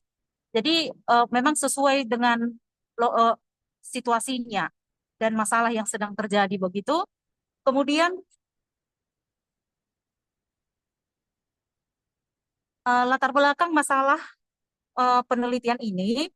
Jadi sebenarnya bahwa siswa itu masih banyak yang belum memahami bagaimana 4 keterampilan berbahasa yang sangat penting ketika untuk mempelajari bahasa Indonesia. Jadi bahkan sangat berpengaruh kepada mahasiswa ketika mau menjadi calon guru bahasa Indonesia karena adanya kesulitan-kesulitan yang dialami siswa belum dipahami.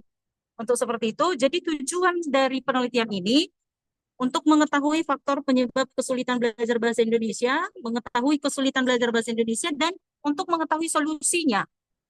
Nah, jadi kebaruan penelitian ini adalah menggabungkan pencarian data. Kalau yang biasanya yang selama ini kami analisis hanya menggunakan sumber kalau jurnal saja, tetapi pada penelitian ini kami menggunakan sumber ilmiah dan juga sumber orang. Seperti tadi yang ke lokasi tergantung yang dibutuhkan seperti itu. Kemudian, seperti yang sudah saya jelaskan, metode dalam penelitian ini adalah kepustakaan. Jadi memang harus dilakukan kepustakaan karena sudah banyak penelitian tentang kesulitan belajar bahasa Indonesia, sehingga memang harus dianalisis berdasarkan kepustakaan atau literatur. Jadi setelah kami menganalisis dan melakukan sumber ke lokasi, ada 3 hasil utama dari penelitian ini. Untuk kesulitan pembelajaran bahasa Indonesia di SD ada faktor internal dan eksternal. Kalau di SMP ada dilihat dari masalah metode pembelajaran, media, motivasi, dan fasilitas. Dan perbedaan kesulitan pembelajaran bahasa Indonesia di SMA itu bermasalah dari segi teknologi, guru, dan kurikulum. Kemudian untuk luaran ini juga sebenarnya saya bergabung kalau untuk ada penelitian Bapak Martua, saya di sini sebagai penulis ketiga. Kami sebenarnya ingin membuat di The Journal Dharma Education ini, tetapi perlu saya tanyakan kepada Bapak Ibu LPPM, karena ketua peneliti kami kan sebenarnya sudah mau pensiun. Yang mau saya tanya, sebenarnya sudah mau saya submit, tapi karena mau bertanya dulu, Pak, apakah bisa saya sebagai penulis kedua ini, kalau di luaran bisa menjadi penulis pertama? Karena saya sebenarnya masih asisten ahli dan rencana mau segera ke lektor, begitu Bapak Ibu. Mau nanti dijawab makanya kami belum mensubmit luaran ini, begitu Bapak. Tapi sebenarnya sudah ada tujuannya. Kemudian yang terakhir, ini adalah dokumentasinya ketika bertanya kepada para guru bahasa Indonesia dan kepala sekolahnya yang kebetulan juga guru bahasa Indonesia. Saya pikir demikian hasil presentasi kami yang ketuanya Dr. Tigor Stoham, saya juga sebagai anggota, dan Bapak Martua Sitanggang sebagai anggota, dan 1 mahasiswa yaitu Nais Patricia Girsang. Terima kasih Bapak Ibu. Baik, terima kasih Ito. Terima kasih atas pemaparannya. Saya mohon izin kepada Ibu Lastri Ya, itu. Manu. Suara saya kedengaran? Tolong Ini ngeri kali nih stop share lah, ini ya. stop share. Suara saya kedengaran, Pak. Ih, sangat merdu kali, merdu. Memang itu pintar kali ya, biar nggak marah aku. Itu bilanglah suaraku merdu. Saya mohon maaf harus off cam karena takutnya nanti sinyalnya nggak kuat. Sudah boleh Pak, saya? Sudah boleh saya? Boleh sambil-sambil?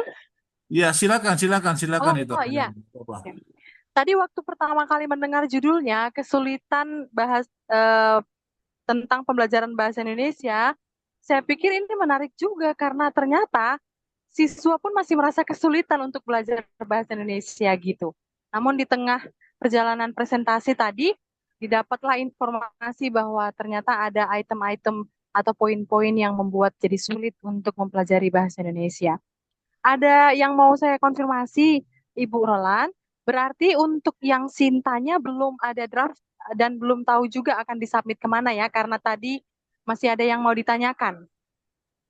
Sebenarnya sudah berbicara dengan yang mengelola jurnalnya untuk kami submit, tetapi karena saya berpikir ada di presentasi seperti ini, sekalian saya tanyakan apakah bisa penulis kedua di proposal bisa menjadi penulis pertama di luaran gitu, makanya belum kami submit gitu, Bu.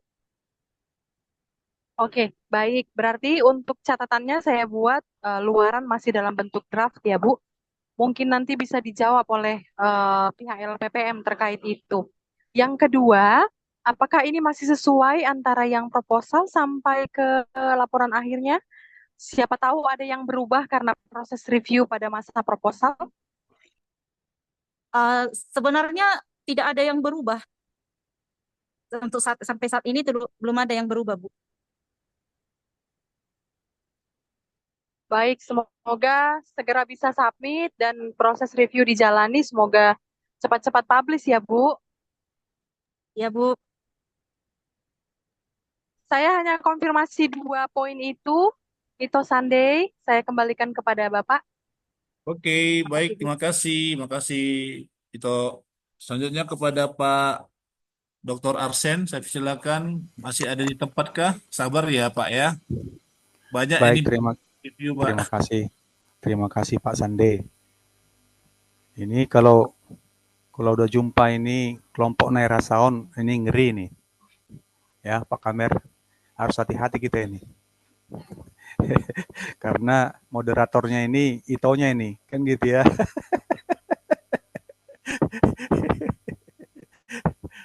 Ya Pak Sande, izin Pak Sande. Pak Sande, Ya, silakan. izin Iya. saya tanya itonya ya. Ih, boleh dua-duanya itu gitu. Boleh silakan, nggak ada masalah. Iya. Iya kan? Oke, Nanti baik. upah tulang mau berenya. Oke, baik. Baik, Ibu Roland. Ya, Tadi Pak. disampaikan mungkin agak melenceng sedikit ini, Bu. Tadi disampaikan Pak Tigor mau ini ya, mau pensiun ya. Iya, Pak. Kapan ini mau pensiunnya nih, Bu? Tahun ini, tahun depan, Pak. Tahun depan. Oh, tahun depan ya. Ya. Jadi biar apa ya, kalau pensiun gak ada gunanya lagi publikasi itu ya. Biar Iya, bisa Pak. nanti. Oke. Oke, Bu. Saya mau mengkonfirmasi ini penelitiannya ini tentang serapan anggarannya ini, Bu.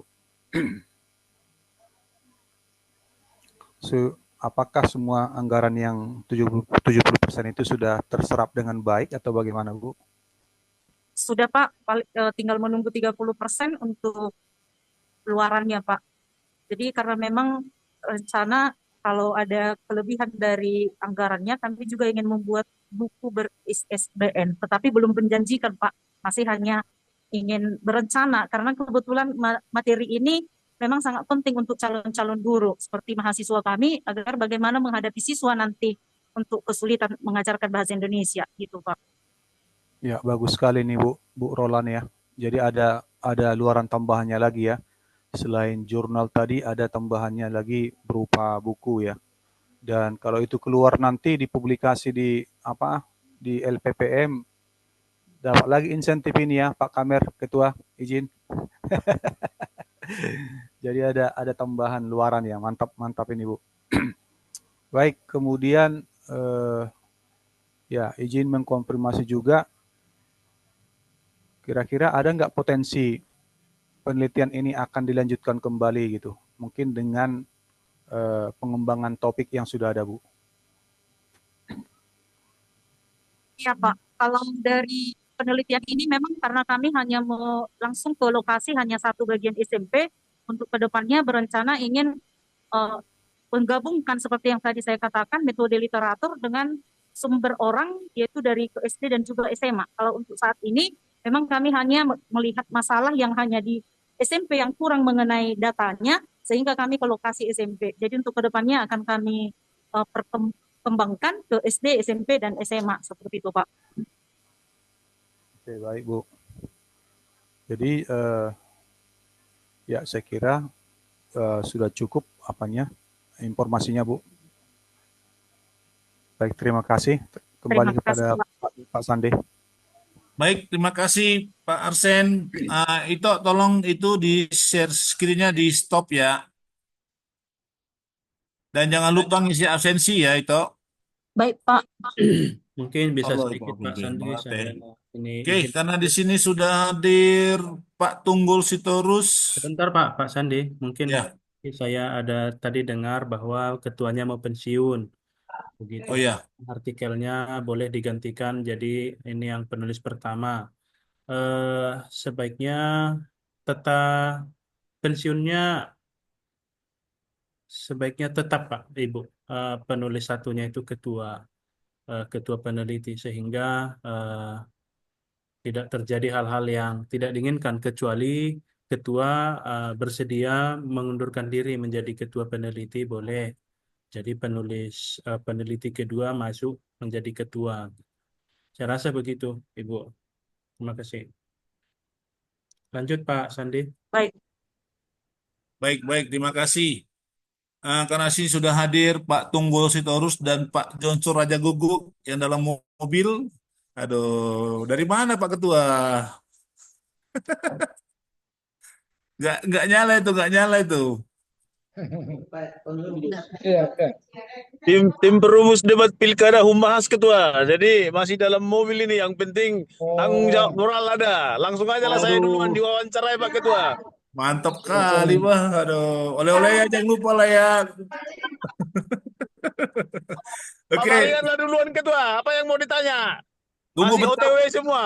Bentar dulu, Pak Tunggul Sitorus dulu nih. Ada sini Bapak udah aku di sini. Udah dari tadi udah bersemangat dia mau menyampaikan pemaparannya Oke ini. lah, oke. Nggak apa-apa. Yang penting Ketua udah hadir Ketua ya. Siap, oke. Progres Pak Maringan masih OTW. Belum apa? Masih dirumuskan semua. Ya, Oke, Bos. siap. Oke. Oke, silakan Pak Tunggul, silakan.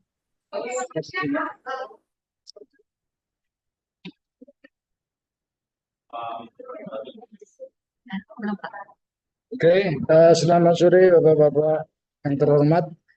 Maaf selama ini saya terlambat memang untuk presentasi mengenai ya sebenarnya penelitian saya. Jadi judul penelitian saya ini dengan Pak Mangun tentang kompatibilitas hijauan pakan ternak pada interval yang berbeda. Ya, nah.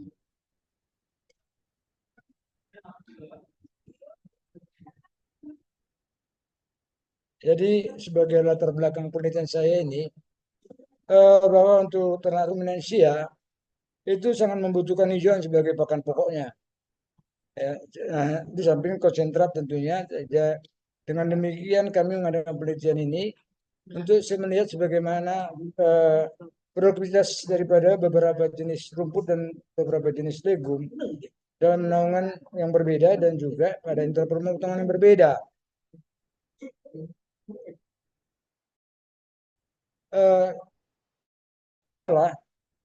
Bagaimana pengaruh intan ya yang berbeda terhadap produktivitas hijauan pakan tanpa jenis tadi seperti saya katakan melihat pengaruh interval pemotongan dan level naungan yang terbaik terhadap produksi hijauan pakan ternak. Itu masalahnya, sedangkan tujuan penelitiannya tentunya untuk menyelesaikan tadi masalah tadi.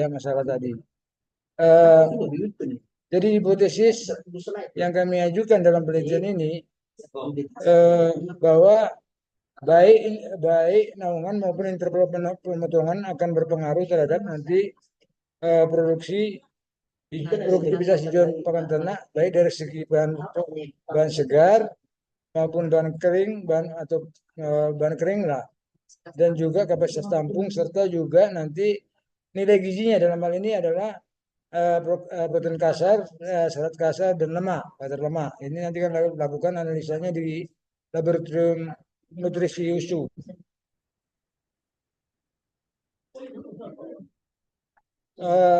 Tempat dan waktu penelitian kami rencanakan sudah dilakukan pengolahan lahan di Portland Nomensen, yaitu kami menggunakan seluas 40 meter kuadrat itu lahan percobaan, dan dibajak, diluku, dan juga digampur dengan pupuk organik, dalam ini ada kotoran ternak. Jadi saat ini kami lagi melakukan pemesanan bahan hijauannya, bahan penanamannya yang kami pesan dari Sipudi. Saat ini lagi pengumpulan, sehingga dalam waktu mungkin minggu depan kami sudah bisa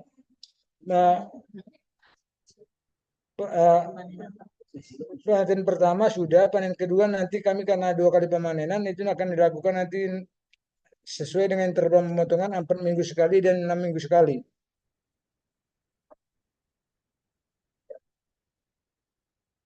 Jadi analis data ada tanggung asas. Jadi yang sudah kami lakukan Pak, Bapak reviewer, luas lahan yang kami sudah ulah itu 40 meter kuadrat, ukuran untuk 12 peta, setiap plot dengan ukuran 1,5 kali 1,5 meter per peta ya, atau per plot ya. Nah, naungan yang kami gunakan pakai paranet 50% dan 70%, dan kontrolnya tanpa naungan. Jadi inilah lahan kami yang sudah kami olah dan sudah kami berikan pupuk kandang dan sudah kami tanam. Ini mau ke pemotongan kedua, Pak. Demikianlah yang bisa kami sajikan sementara waktu ini, Pak. Kami nanti juga akan menunggu hasil analisa lah dari Babdeb. Sekian dan terima kasih, Pak. Harap masukannya untuk kebaikan penelitian ini. Terima kasih. Baik, terima kasih Pak Tunggul. Selanjutnya kepada reviewer pertama Pak Kamer, silakan Pak. Baik, terima kasih Pak Sandi. Izin Pak, penelitiannya boleh informasi Pak, artikelnya bagaimana kemajuan luarannya Pak? Tapi kami masih nunggu pemotongan lagi, Pak, kedua. Oh, berarti belum disubmit ya Pak, artinya? Belum Pak. Jadi kami harus menunggu nanti, kan seperti tadi jarak interval pemotongan kami kan 4 minggu dan 6 minggu, Pak. Jadi kami harus nunggu lagi. Baik, terima kasih Pak. Kemudian Pak, apakah hasil penelitian sesuai dengan proposal yang diusulkan kemarin Pak? Iya Pak, Ada sesuai penambahan dengan variabel nampaknya atau tidak? hipotesis kita juga nggak lari mendukung, Pak. Jadi kita bisa hipotesis yang kita ajukan maksudnya. Mohon infonya Pak, terkait NIDN Pak. Ini dari saya 0102 106403, Pak. Jabatan fungsional Pak. Lektor, Pak, lektor. Oke, saya rasa dari saya sekian Pak. Saya kembalikan ke Pak Sandi. Silakan Pak. Baik, terima kasih Pak, terima kasih. Selanjutnya kepada Pak Arsen, silakan Pak. Terima kasih Pak Sandi. Izin ini bos kita, Pak Tunggul Sitorus. Bos, Ridwan.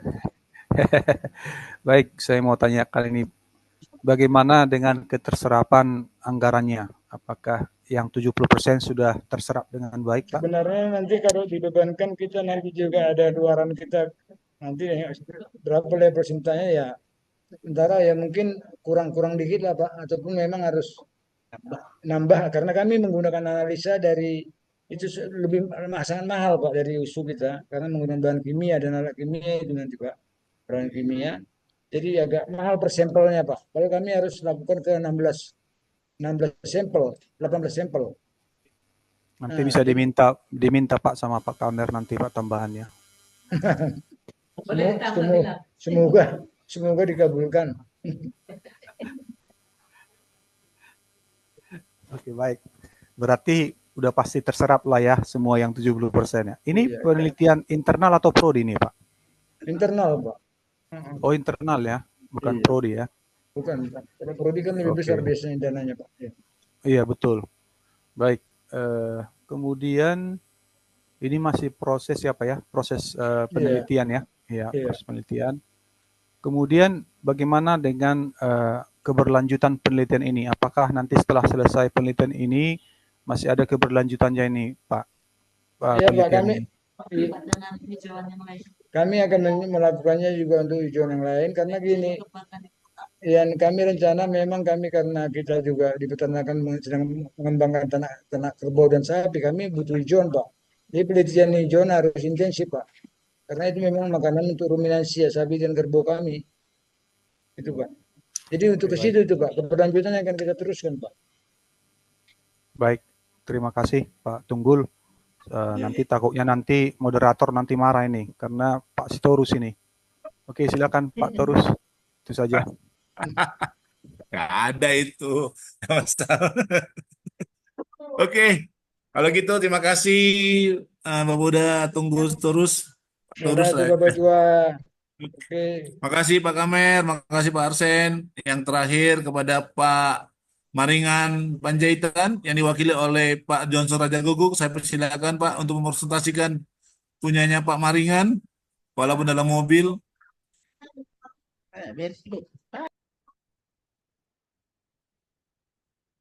Nanti izin Pak Kamer sama Pak Arsen yang keluar dulu ya. Nanti Pak Arsen duluan baru Pak Kamer. Silakan.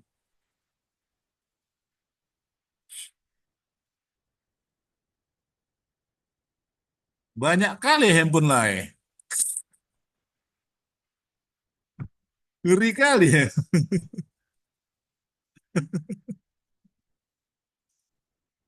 Nggak ada kan suaranya lah. Suaranya dulu unmute kan ya. Oke, Ya, udah Pak. silakan Pak, silakan. Ya, mohon maaf ya Pak Ketua LPPM sama Pak Sande, kalaupun dari mobil. Oke, saya matikan dulu HP ini.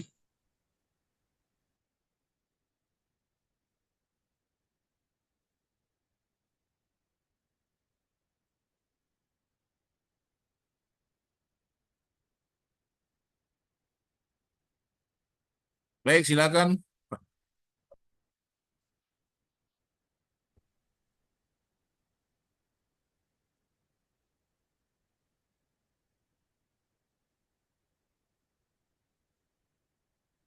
Udah di host Pak? Belum? Ya Pak, silakan Pak, dipresentasikan aja Pak.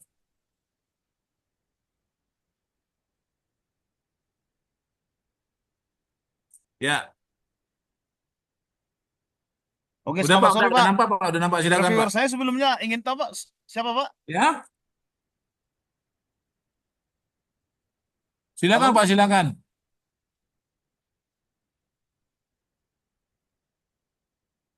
Bisa dengar Pak? Nampak Pak Pak, udah Sande bisa nampak, dengar? udah kelihatan. Halo? Kelihatan Pak. Bisa kedengaran suara saya? Bisa Pak, bisa. Halo Pak, bisa dengar Pak? Iya Pak, kedengaran kok. Mantap.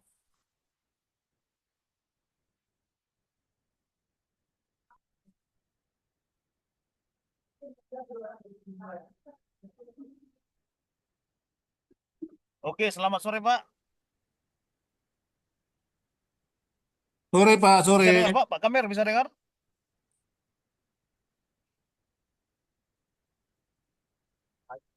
Bisa Pak, jelas Pak, jelas. Lanjut Pak, lanjut. Nah, oke, terima kasih. Inilah hasil penelitian kami. Progresnya Pak masih dalam pemasukan ke jurnal. Judulnya Optimalisasi Tata Kelola Dana Desa untuk Peningkatan Infrastruktur Desa di Desa Lawe Loning 1, Kecamatan Lawe Segala-Gala, Kabupaten Aceh Tenggara ya Pak ya. Oke.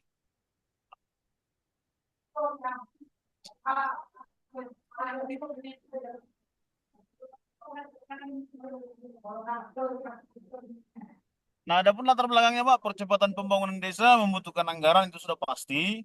Artinya ada Kedengaran anggaran Pak. berbasis kinerja, ada juga anggaran PBD berbasis anggaran kinerja. Yang kedua, pembangunan desa itu skala prioritas pemerintah. Ada paradigma baru yang mengatakan bahwa membangun Indonesia dari desa. Karena desa itu kan punya ciri khas atau hal yang unik. Bahkan desa ini menjadi role model dalam pengembangan dan penguatan demokrasi. Jadi kalau kita mau jujur, pemilihan presiden secara langsung itu diadopsi dari pilkades ya. Pilkades duluan baru pilpres. Nah mungkin ini menjadi faktor khusus atau spesial faktor yang membuat desa itu menjadi perhatian pemerintah karena dulu desa itu kan termasuk ditinggalkan. Kemudian perlu tata kelola yang bagus, infrastruktur desa adalah hal utama untuk mendorong sektor ekonomi desa. Nah dasar hukumnya Pak, segala polisi atau kebijakan publik itu pasti punya dasar hukum. Ada Undang-Undang Nomor 6 Tahun 2014 tentang desa. Ini didesain oleh DPR dan Presiden pada waktu masa pemerintahan Pak Jokowi ini ya. Nah kemudian yang kedua, pemerintah nomor 40 tentang peraturan pelaksanaan Undang-Undang Nomor 6 Tahun 2000 tentang desa. Nah, tujuan penelitiannya memahami dengan baik paradigma tata kelola dana desa yang benar. Kemudian bisa menjadi problem solving tentang bagaimana tata kelola dana desa berbasis pada tata kelola yang betul-betul menunjukkan karakteristik yang bersih atau relatif bagus. Yang ketiga melihat aspek mana yang perlu lagi diperkuat dalam tata kelola dana desa. Kemudian bisa kita melihat progres pembangunan infrastruktur desa dengan berbagai capaian-capaian atau indikator-indikator yang dipergunakan menurut paradigma pemerintah. Nah, itulah tujuannya. Sedangkan luaran penelitian ini sesuai dengan aturan yang dari LPPM, ini adalah Sinta 4 dan masih dalam proses di pemuatan di jurnal Sinta 4. Nah oke, kira-kira itulah presentasi singkatnya. Kemudian saya kembalikan kepada Bapak reviewer. Oke, silakan Pak. Itulah dulu sementara waktu. Ya, diskusi bisa kita perluas.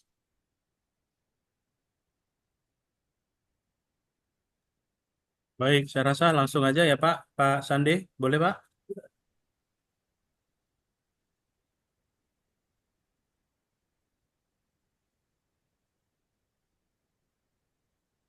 Oke, mungkin langsung aja ya Pak John. Oke, makasih Pak Johnson. Duh, hati-hati Pak. Handphone nanti jatuh Pak. Banyak kali handphonenya. Oke, silakan Pak kepada Pak Arsen sebagai reviewer pertama untuk bertanya Pak, silakan. Oke, baik. Mana orangnya? Udah pulang siapa? Pak Johnson. Yang mau ditanya pergi.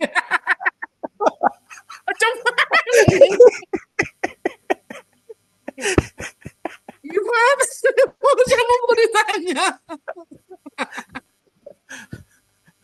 Aduh. Lawak-lawak. Coba ditelepon lagi lah Pak. Oh, dihubungin dulu. Mana deh kok bisa mati? Oh, masuk lagi. Kemana Bapak? Baik. Tadi laptopnya ada masalah. Oke, silakan lanjut Pak. Silakan. Baik, terima kasih Pak Johnson. Kita mau ingin informasi Pak, sudah sejauh mana penelitian ini dilakukan, berapa persen Pak sampai saat ini? Kalau penelitiannya udah rampung ke jurnal lah Pak, dan keterserapan anggaran udah selesai lah semua, tinggal menunggu loala ini. Oh, berarti sudah disubmit ya Pak ya? Ya, sudah masih dikirim. mencari dulu, tapi yang pasti kalau dalam bentuk format jurnal template-nya udah selesai Pak, udah. Oh, berarti dalam bentuk draft ya Pak ya? Ya, draft, ya betul Pak, draft. Masih draft, oke, berarti masih bentuknya draft. Kemudian tadi anggarannya sudah terserap ya Pak ya semua ya, yang 70% ya? Udah Pak. Cukup atau mau ditambah lagi Pak anggarannya? Kalau minta ditambah sudah pasti Pak, itu kan psikologis ekonomi, tapi kalau dikurangi sudah pasti tidak juga kan gitu Pak. Ya Pak Arsen. Oke, baik. Baik, mungkin satu lagi, apakah ada perubahan dengan usulan awal penelitian Bapak ini? Nggak ada perubahan Pak, tetap itu aja. Oke, baik. Baik, Pak Sande, saya kira itu. Baik, Sudah terima poin. kasih Pak. Selanjutnya kepada Pak Kamer, silakan Pak. Oke Pak, mohon Ya. info NIDN Pak Maringan Pak. Aduh, udah lupa pula lah saya Pak. Nantilah saya kasih boleh Pak. Ya, izin ya Pak Kamer. Jabatan fungsional mungkin ingat Pak, jabatan Kalau fungsional. itu pasti kan Pak. Karena guru yang murid yang baik selalu ingat dosennya kan gitu. Nah, saya Kecuali muridnya Pak Maringan. kecuali NIDN-nya ya Pak ya. Iya, kecuali ini lektor 3D, 3D. Oke Pak, saya rasa tadi udah banyak ditanya dan sepertinya penelitian ini berpotensi untuk dilanjutkan ke penelitian yang relevan sesuai dengan latar belakang keilmuan ya Pak. Ya, ya Pak. Tata kelola anggaran Pak. Karena ini terus dinamisnya ini. Selagi masih ada organisasi sudah pasti ada tata kelola anggaran. Ya Pak. Oke. Baik, saya rasa demikian dari saya Pak Sandi, saya kembalikan. Baik, terima kasih pada Pak Kamer, juga Pak Arsen. Terima kasih Pak Johnson. Hati-hati di jalan. Sukses. Pak Sande. Ya. Kalau ada dokumen kita kirimkan sama saya biar saya buat apanya ya, beritanya ya. Oh, Tentang Monip ini. Oke Pak, ya Pak. Kalau ada ya, oke. baik. Iya, Baik, baik. Terima kasih. Hati-hati di jalan Pak. Salam sama para Iya Pak. Ini calon Mewakili bupati. Nomensen saya Pak, mewakili Nomensen. Iya Pak, ya Pak. Calon bupati nih. Bupati Siringkalang. Iya. Dairi. Humbang Pak, Humbang. Kita panelis di Humbang. Humbang. Iya.